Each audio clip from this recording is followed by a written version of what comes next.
Hey everyone, welcome back to the channel and welcome back to my review of this Mercedes-Benz CLS350 diesel.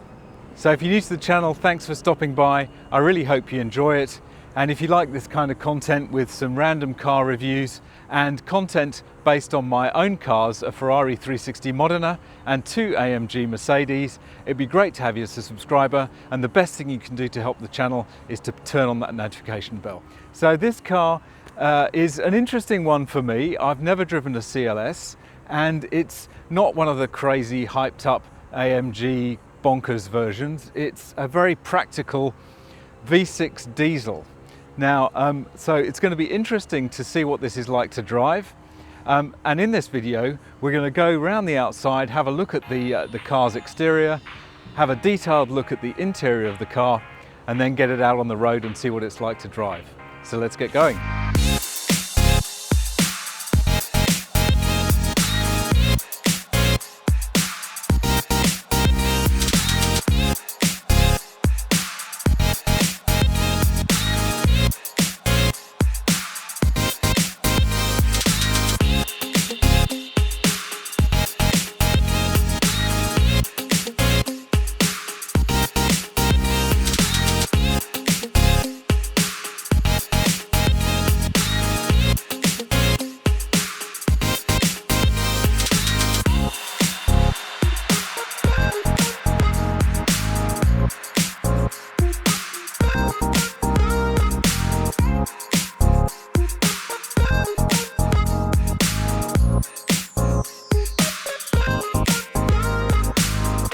So this car is obviously a CLS class, and it's supposed to be somewhere between an E-class and an S-class. Although it has elements of E-class, S-class and C-class. But the distinctive feature of this car obviously is the fastback design. There is a single curve through the roofline, through the back window, through the boot and to the tail of the car, giving it that ultra kind of streamlined look.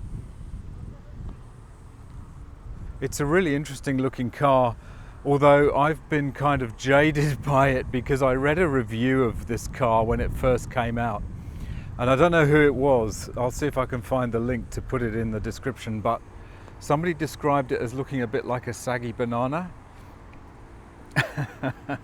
And I've actually never been able to get away from that description, although this version, which is the C218, which bizarrely came after the C219, which was the first iteration, is less like that. The first generation does look a bit saggy and like it kind of droops at both ends, but this one has got away from that a little bit and actually looks incredibly elegant.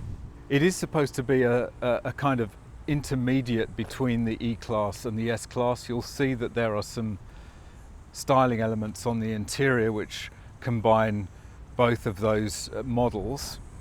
It does look incredibly smart. Beautiful front look with that horizontal grille and the oversized star there, with the Distronic sensor there, which is an active cruise control. That's in the star here. That's where the camera is located. Those aggressive kind of grills there give it a very purposeful look. The lights are amazing with all these different elements inside. LED intelligent light system. You can see how detailed and intricate they are. Really very beautiful. Then coming down the side of the car, got those nice 5-spoke alloys. This is a diesel model. It's a V6 turbo diesel, so I think that's why it gets the BlueEfficiency badging. Nice metallic strip along the bottom there, just offsetting the black of this car. And the roofline is really intriguing as well, that single sweeping curve from front to back, and also on the window line as well. You'll notice that the front doors and the rear doors are frameless, which is an interesting thing to see on a car like this, but makes it look a little bit more sporty. These incredible rear lights are just stunning. They're huge, as you can see, absolutely huge rear lights, but suit the styling of the car, the curvaceous nature of the car really well. The rear badging, obviously CDI for the diesel variant, and the CLS350 badging as well. So a really striking looking car. I think this C218 variant is an improvement on the initial design. It's kind of come together, it gels a bit better together than the first version. Really does look very striking. So let's take a quick look under the bonnet.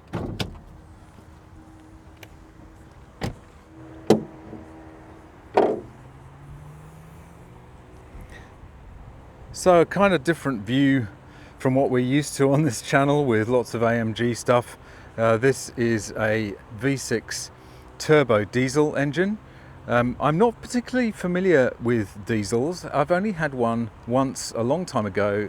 I had an X5 in a diesel. I have to say it was pretty good, pretty efficient, good economy and decent performance, great low down torque obviously, but the one thing that didn't particularly appeal to me was the noise. The sound was not particularly what I liked, but you know, for most people that's not an issue, so a diesel is a very practical alternative. And having a quick look in the boot, you can see that it's pretty spacious. My camera bag looks pretty small in there. We have some nettage here, and as you can see it goes back quite a nice long way. Plenty of luggage space. A little bit of a lip at the back there, but that shouldn't be too much of a problem. And of course the standard luxury shopping bag hooks. So now we've taken a look around the outside of the car, let's take a look at this beautiful interior. So let's have a look at this CLS interior. This particular model doesn't have keyless entry and keyless go, but that's not a major problem. You can see the doors are beautifully designed and constructed. Nice quality of materials, leather along the top here. You've got a little tweeter in the pillar there. Usual Mercedes seat controls and window controls, all very nicely done. Just having a quick look at the seats here. Yeah, pretty standard, nicely done, nothing particularly special to report. Although it does have some quite interesting controls for the lumbar supports, which I haven't seen on any other model, so you can adjust your position of your lumbar support quite carefully. So climbing aboard, familiar elements of the cockpit here. This looks very familiar as a kind of C-Class steering wheel. Instruments are nice with those white dials, and the display in the middle there is actually very similar to the C-Class display. Might just turn the engine on so we can see that working. So you've got your, oh, it needs a service obviously. So yes, very similar to the standard C-Class instrument displays. We've got a rev counter on the right, a speedometer in the middle, and then you've got fuel and temperature off to the left. You can see that there's a little bit of extra quality here. These metallic kind of air conditioning vents are very nicely done with the knurled controls there. This, like the S-Class, has the gear shift on a stalk on the steering wheel column, which I think is a really good idea because it does clean up the center console, as you will see in a minute. So up for reverse, down for drive, and push in for park. So yeah, very nice feature. You've got your Distronic cruise control, of course, as previously noted. Coming across, you've got your infotainment display. This element here is straight out of an S-Class with the square format clock in the middle and these metallic vents here. very much an S-Class, but then you come down to this section, which is pure C-Class. So it's an interesting mixture. And unfortunately, there's lots of blanks here, which always reminds you of those option boxes you didn't tick. You've got your climate controls down here, which are kind of a mixture of C-Class and E-Class. You've got the C-Class temperature controls, but you have got some digital displays in the middle here. You've got a little cubby there with a 12-volt socket. You've got some cup holders in there. This is your infotainment control, economy and sport mode for the transmission. And let's see what they've managed to do with the, extremely boring on the center console. Just a single compartment and a single button. Come on, Mercedes, what were you thinking? Nice wood inlay on the dash here, and full leather across the top just really gives it that very luxury feel. Very, very nice interior as always. A premium interior, as this is positioned, you know, near the top of the Mercedes line in terms of luxury, and you do get that luxury feel. Very, very nice. And you've got a tilt and slide sunroof up here, and a sliding cover, all very standard. Looking into the back, again, it's really only a 4-seater. There's no central seating position. So now let's get it out on the road and see what it's like to drive.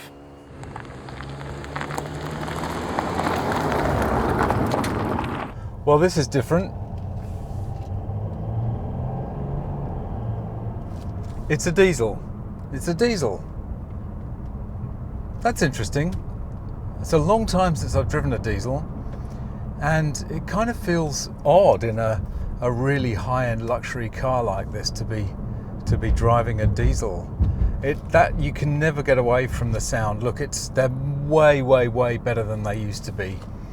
They used to sound like London taxis, but now they are much more refined. You can't really tell if you're not a car expert, if you're not an OCD like me, you wouldn't really notice. But for me, you know, into cars and high performance cars, yeah, look, let's move on from that. It's a diesel. It has incredible efficiency, incredible low down torque, obviously, revs to just over 4,000 RPM. But you know, performance is there, and the comfort and quality of the ride is up to usual Mercedes standards. It's exceptional. Driving position obviously is great.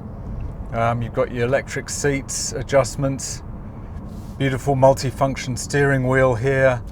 As I say, I really like having the gear shifter on the steering column here, because it does clean up this center console area so much. Why not? Why does it have to be here? Makes perfect sense. Performance is excellent, actually, and from this V6 turbo diesel, and really provides for very, very comfortable driving. Long journeys would be not a problem. Steering is really excellent, actually. The car, you can tell the weight of the car, but it turns into the corners really precisely and really, really well. Just goes to show how well they've engineered this car. It does have that feeling of an S-Class when you're driving. It's as good as an S-Class. You know, there are some elements from E-Class and C-Class models, but the overall feeling of the dashboard and the cockpit is one of real high-end luxury, especially with this stitched leather and the beautiful dashboard. Everything else, really a luxury experience. Brakes obviously excellent to deal with the bulk of this car. Really good performance when you need it. Lots of torque from the turbo diesel. You've got very good infotainment systems here. Obviously that's pretty modern. It's a 2011 car, but still Mercedes were ahead of the game on their infotainment systems. So, you know, they're really high quality. And you'll have a Bluetooth audio streaming system so that you can get your audio from your phone, so you don't really need to worry about any of the functionality here. So we'll just give it a bit of welly, obviously. Have to tick that box, see how it goes. Put it into sport mode in the gearbox, and let's see what happens. Okay, let's give it some welly.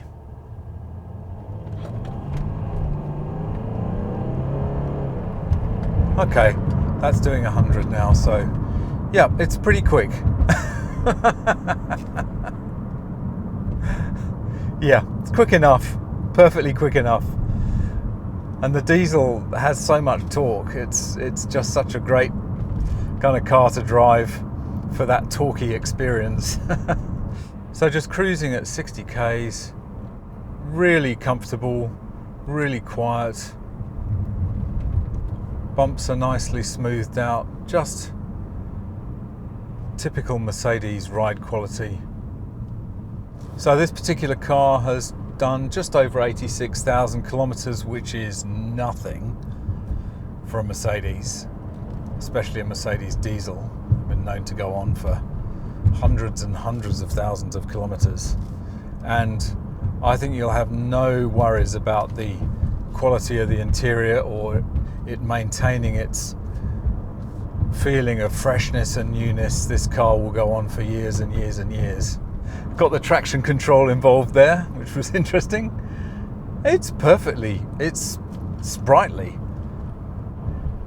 And you know, it's very practical, 4-seater, 4-door, lots of luggage space, great for going off on family holidays. And what's really distinctive about this car really is the design, the fastback design. It's really distinctive, it's unusual. It's not the run-of-the-mill 3-box sedan, but at the same time it has the practicality of a sedan. You can't ever get away from that diesel noise, and for me as a petrol head rather than the diesel head, I wouldn't want to drive a diesel. That's a personal opinion, obviously. Let me know in the comments what you think of diesels generally in terms of, you know, performance cars. There's another car that I'm going to be reviewing soon, I hope, which is a Maserati diesel. Now that is the most bizarre thing I've ever heard of. I mean, it just seems wrong somehow. But let me know in the comments what you think. What are the diesel prices like in whichever country you're watching from? Sometimes they can be a lot more expensive. I think in the UK at the moment, diesel is more expensive than petrol. Why? Oh, I think it's probably because of particulates. They're trying to phase out diesels because of particulates, so the price has gone up. But I know for a long time it was cheaper, and I think it's still cheaper here in Australia. Steering is really good. It's quite light, which is nice. Doesn't give you a huge amount of feel, but hey, you're not going to be driving this on the track, so all you wanted to do is go in the right direction, and it does very well. Looks like it's a 5-speed auto, and you can control it with these paddles behind the steering wheel. Not as nice as the metallic ones on the AMG models, I have to say, so knock a mark off for that. So this 2011 CLS350 diesel is for sale at the Oldtimer Centre as of the date of this video. I'll leave a link in the description. It's incredibly competitively priced. Obviously these Mercedes depreciate very rapidly, but you get an awful lot of car for your money. Give a call to Richard. He and his team will be waiting to take your call if you're looking for like a 4-door sedan that's just a little bit different from the run-of-the-mill, a little bit more distinctive. Then maybe you should give this CLS a consideration.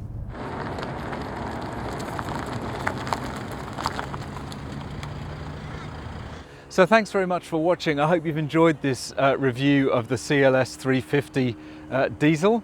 It's certainly interesting change from my usual naturally aspirated petrol AMG cars, but it's fantastic value for money and genuinely practical. So as I say, this car's for sale at the Oldtimer Centre, link in the description. If you're interested, give Richard a call, he'd be only too happy to help you. But anyway, thanks very much for watching. Hope you've enjoyed this video. If you did enjoy it, don't forget to do all the usual, smash that like, hit the subscribe button, and the best thing you can do, turn on notifications. You can follow me at Instagram here, and I look forward to seeing you in the next video. Bye for now.